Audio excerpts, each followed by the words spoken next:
Today we're going to be reviewing The Scream of the Haunted Mask, which is the 4th book in the Horrorland series. Before we get into that, I do want to talk about something else a little bit. You probably are not even interested, but my hair is all brown. I did this myself. I usually have some sort of blonde in my hair.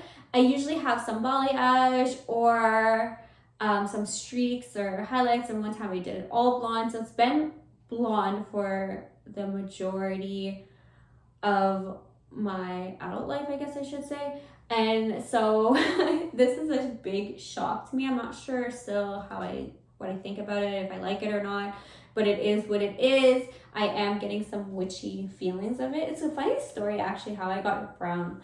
I went to the beauty supply store to pick up like a blonde toner, and when I got home I noticed there was an extra bottle of dye in my bag, which I checked the receipt and I'm like, oh, I didn't buy this, and I didn't. So I called the store and the store is like, oh, it must have been an accident, it's fine, you can keep it, like don't worry about it, it was our mistake, and they let me keep the brown dye. So I tried using the blonde toner because I wasn't sure. It's funny because I was thinking of dyeing it brown at some point because I was getting tired of the upkeep of the blonde, and it's just like ruining my hair. I do my hair myself, especially since COVID and stuff like that. So it was just getting a lot to keep up, and I was eventually gonna just dye it all brown, but I was thinking of doing that more in like the fall, wintry months. But once I did the blonde dye in my hair, I did not like it. It went red. Just like, I'm just gonna get over with now, and I have this brown dye. I might as well just use it and just see what happens, how I like it. And so here we are with witchy brown hair. It looks super dark, especially on camera, and it is really dark. Even my natural hair color, like when I let it all grow out, there is some like blondish tone to it because of the sun and everything like that, and this is like a dye, so it does look a lot darker. It doesn't have that natural fading that like real hair color has. So yeah, it is what it is. It's dark. So I just wanted to talk about that a little bit, and now let's get into the review of The Scream of the Haunted Mask. This book I was really excited for, as you guys probably seen in my last video, because we do get to revisit Carly, Beth and Sabrina, a 90s BFF iconic duo that I absolutely love. And even though I think Sabrina has done a lot of mean things to Carly Beth, where she really does team up with Chuck and Steve a lot to aggravate Carly Beth, especially in the last 2 books. And if you guys watched the TV show too, you probably didn't understand the full effects that Sabrina had to kind of go along with Chuck and Steve to aggravate Carly Beth and play these nasty pranks on her. But I mean, we're all kids and we all learn, we all do these things that we think are funny at the time, but then reflecting back on it, we're probably like, maybe that wasn't too nice of me, that wasn't too BFF of me to do that. But we live and we learn. However, she is still a full supporter of Carly Beth. She does love Carly Beth regardless of the pranks that she's helped pull on her, and I just love them together. And if you guys did watch the 90s TV show, you can understand my love for Carly Beth, because that actress that plays her, she's just so adorable. I find she fits the role perfectly, and she's such a good actress. Like, she was able to capture the emotions from the book into the screen, and I just enjoyed watching her perform, and I love that TV show so much. I watched it a couple of years ago, maybe like last year I think it was actually, and it's just iconic, and I love it. She's such an 90s icon, and I wonder what happened with her. I haven't looked at her, like Googled her yet. I don't know why I haven't. I Google every single actor if they pique my interest, but I haven't Googled her. Maybe I'll do that after.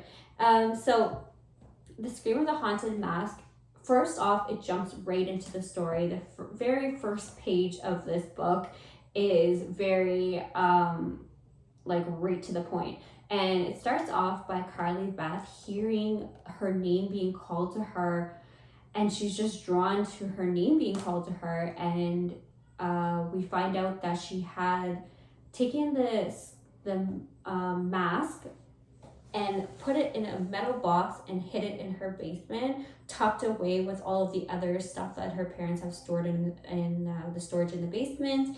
And poor Carly Beth, bless her compassionate little heart, she hasn't thrown it away or tried to get rid of it because she's scared that if she does that, and let's say she throws it in the water and it just floats and doesn't sink, and then somebody else finds it, she doesn't want them to be like burdened with this curse of this haunted mask. So poor Carly Beth has to suffer with it in her own little house, and she's being awakened by this mask. It's getting close to Halloween. I think the timeline for this book continues off from the first haunted mask book, where Carly Beth first finds it in that little shop and all the stuff happens to her. I think this is the like next year after that. However, I do remember there was a book and an episode between that where Chuck or Steve has found the mask and he has to go through what Carly Beth had experienced.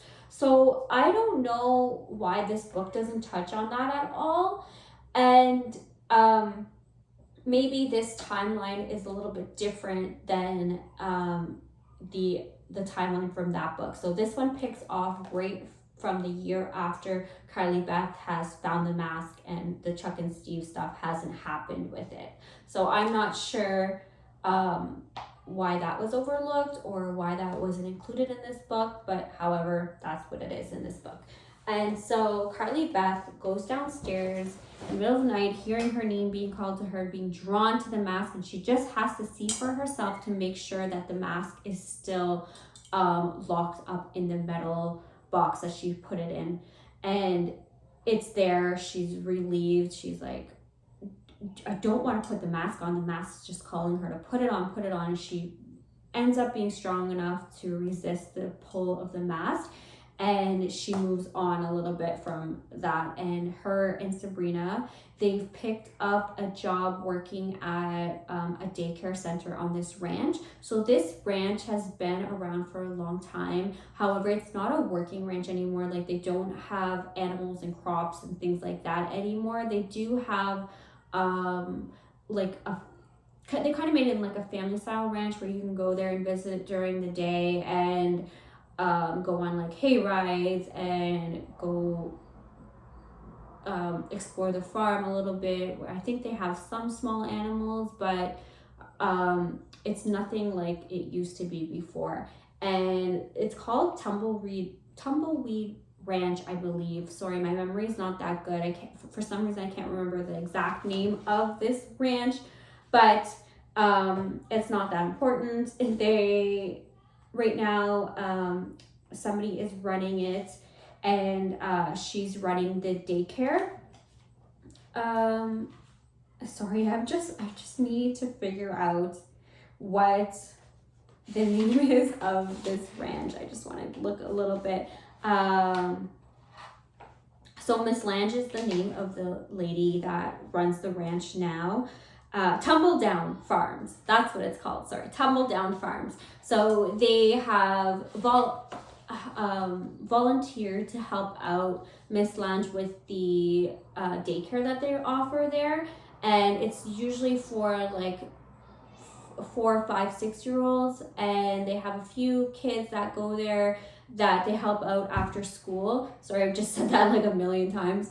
But Carly Beth and Sabrina are really good with kids. If I can remember correctly, from the second book, the one that's not mentioned in this, the one that happens with Chuck and Steve. I believe they are also helping out with kids there. I think it's like a soccer program or a sports program that Carly, Beth, and Sabrina kind of help volunteer with to take care of the kids. And if my memory serves me correctly. So I think these are really big-hearted characters, and they care about children a lot, although they do make some funny jokes saying that some of the kids are a little bit bratty and they do get a little bit out of control, but they don't lose their patience, they don't lose their cool, and it's really sweet to read that in these books because I have kids myself and I would just love somebody like Carly, Beth, and Sabrina to take care of them. So moving on a little bit, also the other helper, the child helper, so like the teenage helper, is a girl named Laura. We don't know too much about her. We do know that she also helps out at the daycare, and she's usually there before Carly, Beth, and Sabrina arrive. So I think she lives really close to the farm, from what I can remember. And so the first day that we get introduced to this, Miss Lange has just told them all to go play outside. It's a nice, beautiful day. Why are you guys inside? Let's go outside. So Sabrina and Carly Beth go and help the children while they're watching them outside. And while they're outside, they hear some animal, like horses crying, like whining, in this little dilapidated barn that's there. And the children are running to the barn, and Carly Beth asked Sabrina, like, do you hear the horses crying? Like, we have to go and check that out. And Sabrina's like, what are you talking about? I don't hear anything. So the kids are running there and they're debating, like, should they stop the kids from going there? I mean, this barn looks like it's about to like fall down any minute. It's really run down. And Carly Beth decides that she wants to go check it out because she does hear the horses and she just wants to go see. But at that time, Laura comes out and stops them, and she's like, do not go, like, stop what you're doing. So they gather up all the kids, they bring them inside and get them ready to leave. And when they leave, Laura tells them why she was so adamant to stop them from going in that barn. Not only is it unsafe and it's like broken down and stuff, but there's also a ghost story that happens around this barn. So Sabrina and Carly Beth find out that this barn, actually a tragedy happened there. And trigger warning, this is going to talk a little bit about animal death, so if you don't want to hear that, just skip forward a few seconds. But the story goes that a farm boy, this barn used to house some horses, and one night a farm boy tried to play prank on the horses, and he wore a mask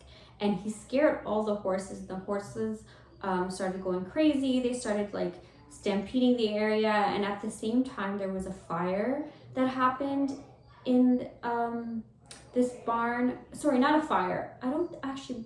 Not a fire. The doors were locked. The horses and the little boy couldn't escape from the barn, and so they all ended up perishing in this stampede and tragedy of the barn. So they all were killed, and there were no survivors. So after Sabrina, as Carly Beth is hearing the story, she's fixated on the mask. And she was like, the mask, like, what is this mask? Like, could it be the same mask that I have? And she gets really distracted. And so Sabrina realizes that she's shaken up by this story, and she asks her, like, what's going on? And then that's when she tells Sabrina about the mask still being in her basement. And Sabrina is worried about this, and she's like, you need to get rid of this mask. And then she explains to her, no, I can't. I don't want anybody else to find it and that to become their burden, their curse. So later that night when they go home, Carly Beth starts thinking about what Sabrina was telling her about maybe getting rid of the mask. So she decides to go back downstairs and just take a look at it to make sure that it's still there and it's still fine. And she looks, and although the box is open now, the mask is still there. So she feels relieved, she feels okay, she's like happy that it's fine. So then later on, Sabrina calls Carly Beth and asks her if she can come with her to the old barn again because she wants to do a book report on it for school. Carly Beth hesitantly agrees to go with her, and so they grab their stuff, they grab the flashlights and stuff like that, and then they get on the bus and they head to the farm, to the old barn. And it's getting dark at this point, and as they're walking to the barn, Carly Beth notices like some freshly dug dirt outside of the barn, which she kind of seems like suspicious, like was somebody trying to dig something here, somebody trying to bury something here.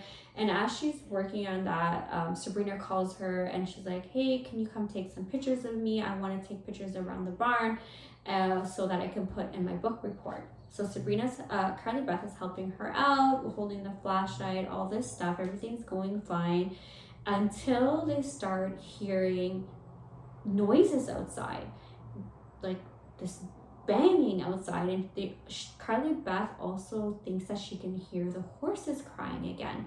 So she's getting a little bit spooked out until the point where like these noises are not stopping, and she realizes it's not her imagination, somebody is out there. And as she's just about to have like a nervous breakdown, Sabrina bursts out laughing, and Carly Beth is like, why are you not scared, like why are you laughing? And then she's like, I'm sorry, Carly Beth, Chuck and Steve made me do it. They made me lure you here so that we can scare you. And they thought it would be really funny. And like clearly Carly Beth realizes now that this was all a prank. But again, like, why is Sabrina doing this to her best friend? Like, I would never do that to my best friend. I would like to think so, at least. Maybe, I don't know, it just seems very mean, especially knowing what Carly Beth is going through with the haunted mask in her real life and stuff like that. It just seems kind of cruel that Sabrina would go along with this, but she does. And then she realizes like Chuck and Steve are not coming out to kind of laugh and like soak in their victory of scaring Carly Beth again. And so Sabrina decides to call Chuck and Steve to see like, where are you guys? Why aren't you guys coming out? Like, that was a good one. Haha, like we're scared. She's scared. And then that's when they realize that Chuck and Steve have no idea what Sabrina's talking about. They're like, oh my gosh, we forgot about the plan. And then Sabrina's like, how can you forget? It's your own plan. Quickly, they realize that this is not Chuck and Steve. This is something else. So they dart out of there and they run to their bus stop full speed. And while they're getting on the bus, Carly Beth takes one last look backwards and she sees a shadowy figure standing outside the forest. And then they leave. So she's like thinking about this, like, who is that person outside? Like, who could that be? And so a couple of days later, they're back at the ranch and doing their babysitting job, and Miss Lunch asks them if they can help out on Halloween because the parents have called her and asked her if they can do like a fun little safe Halloween party for the kids. And Miss Lang and Sabrina and Carly Beth and Laura are all too happy to agree to this. Sabrina and Carly Beth think it's wonderful that they get to work on Halloween and get paid. And they'll still have time afterwards to go out trick-or-treating for themselves. Because remember, they're still young themselves, so they want to go and enjoy the night, and they get paid for it. So they're like, yeah, of course, we love the kids. We would love to do that. They start making plans. They decide that they're going to do, like, Laura actually pitches the idea, like, I'll help them make some masks. And then they ask Carly Beth, like, do you want to do some scary stories? You seem to have a lot of scary stories. And she's like, no, wait, I'm done with scary stories. I've had enough of these scary stories. I don't want to do that idea. So they decide to do some other things instead and like give them candy and things like that. So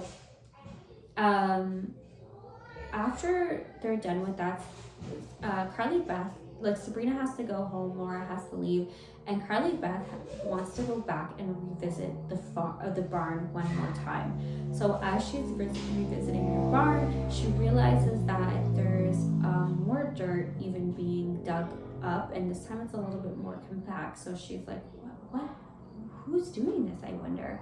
And she gets inside the barn and she finds a boy sitting there on the stool, and she gets super freaked out. She thinks it's like this farm boy ghost, because apparently the ghost of the little boy that died in the fire with the horses, or not the fire, but I think maybe it could have been a fire. Sorry guys, I can't remember that part.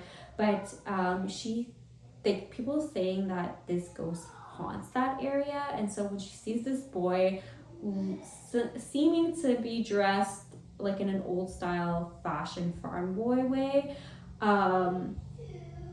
she gets really scared, and the little kid's like, I'm not a ghost, like why are you so scared? And Carly Beth ends up telling him the whole story about the mask and asking him, like, is the mask the same mask that I have? Like, could it be the same mask? And the boy's like, I have no idea what you're talking about. So we don't know if this boy is really the ghost or if he's just some human kid that just comes to visit the barn every once in a while because he says he likes it there. And Carly Beth's like, how can you like it here? It's so dilapidated, and like there's spider webs everywhere, there's busted windows, there's an old smell, like there's all this stuff happening there. But the little boy just sticks to his guns, and he's like, I just like being here, I feel comforted when I'm here. So the story goes on. They have the Halloween party at the ranch with all the little kiddos and Laura helping out and Sabrina and Carly Beth, and then that's when the big story happens. It's a really good ending. I love it so much. I think this is one of the better endings that I've read so far in this series, and like it's everything you want. There's a twist, there's a scary fun thing that happens that I couldn't wait to see. Like I didn't expect it, but I loved it when it happened, if I can just say it like that. You guys have to pick up this series. I'm telling you, it's really great. I love it. Okay, so that's pretty much all I'm gonna say about the first part of the book. Again, as I've mentioned a lot of times, the Horrorland series are written differently than what we normally see, where it's 2 parts. So the first part is a story that happens outside of Horrorland, where we get introduced to the characters and the monster, the bad guy. And then the second part is them getting the invitation and entering Horrorland, which this story, the second part, continues on to the next book in this series, and it keeps going on like that. And then I guess you could say there's 3 parts, because there's also the fear files on the end of each of these books, but the stories happen in the first parts. So the first part of this book, there's 27 chapters, and the second part there is only 7 chapters. So the second part of this one is pretty short, it's not that big, and we start off by them getting the invitation. So this is the invitation, and a little recap of what has happened in the book so far. And then when we enter Horrorland, Sabrina and Carly Beth, we start off their adventure in Horrorland by them overhearing Billy and Matt talking about Sheena being gone. So they're very interested in what these boys are talking about, and they end up getting intertwined with their story. And of course, Matt and Billy are looking for Sheena, and they're looking for Molly, and they're looking for Brittany. They've all disappeared, and they're trying to figure out like what's going on, and they're just starting to realize that this theme park is not what it seems, especially with the help of the horror Byron, who has been giving them warnings and trying to tell them what's going on. Byron is no longer around, so he's missing as well. And so now you're really starting to see like things are not so fake as they were making this theme park seem there. It's a lot more real, and there's a problem going on now. And so Billy and Matt end up getting separated from Carly, Beth, and Sabrina, and so Carly and Beth and Sabrina go on their own little venture near the end of the Horrorland part, and it's pretty good. I like how you get to see a little bit more of the theme park, and they do visit that store with the mask, and it's fun to see Carly Beth go back into that situation, although it is terrifying. It's heart racing for sure. And that's all I'm gonna say about the Horrorland series portion of it. You guys really need to pick these up. I just love going back and revisiting all of these characters.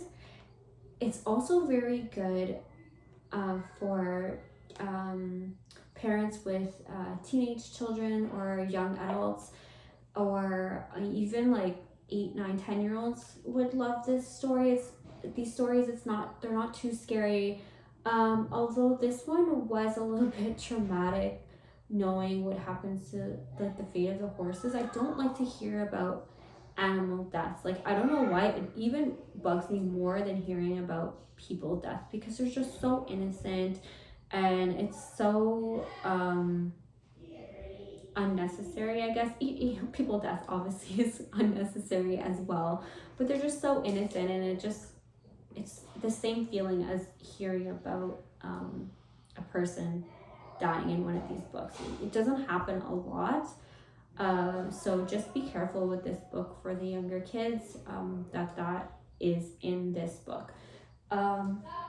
So I have read the 5th book, so I'll probably be doing a review on that really soon. Not today, because I am tired. I did sit down and film this for 20 minutes without realizing that my phone wasn't filming. I think I've mentioned that already, and I've talked a lot now so far about this book already in this video alone. So yeah, we're not going to get into this one today. However, I do want to say that I did like this one as well. Of course, I like them all. I love it all. I think it's a really great series. Like, it's not just for kids, it's for us Goosebumps stans who have been here for a long time, since the 90s. And it's just fun to revisit. Even if you haven't watched or read the books before, it's nice to pick back up in it and kind of get to relive your youth out a little bit in like a scary, twisted way. The books, like I was saying, is very good for young kids who like some horrors, or they want to read some Goosebumps books. It's a good series. I really like it. You don't have to have you don't have to have read, does that make sense? Probably not. The other like classic Goosebumps to pick up this series. You can just start in with this, and I think it'll be fun enough. It's fun knowing their stories from the past. It is fun knowing having that information going into these books, but it's not necessary. You don't need to have read the other books. You can just pick these up and start from this series, and it's nice because it all ties up together, and then it ends in this series. Like, you don't need to pick up additional books. Although I did have to pick up book 19. The one that I got is from Amazon. If you want the link, just ask me, or you can just Google it. Horrorland series on Amazon. Or sorry, not Google it, but search it. But I had to tape the back because the box is very flimsy. So just keep that in mind if you do buy this. Just don't store it as crazily as I did. Just store it somewhere that it can be safe, and so this way the box doesn't get destroyed as mine did. But I did tape it, and it seems to be fine now. And that's it. Sorry, this long-winded video. I do not edit anything because I do not know how, to be honest. But yeah, thanks for watching, and we'll see you guys in the next video. Bye. Take care.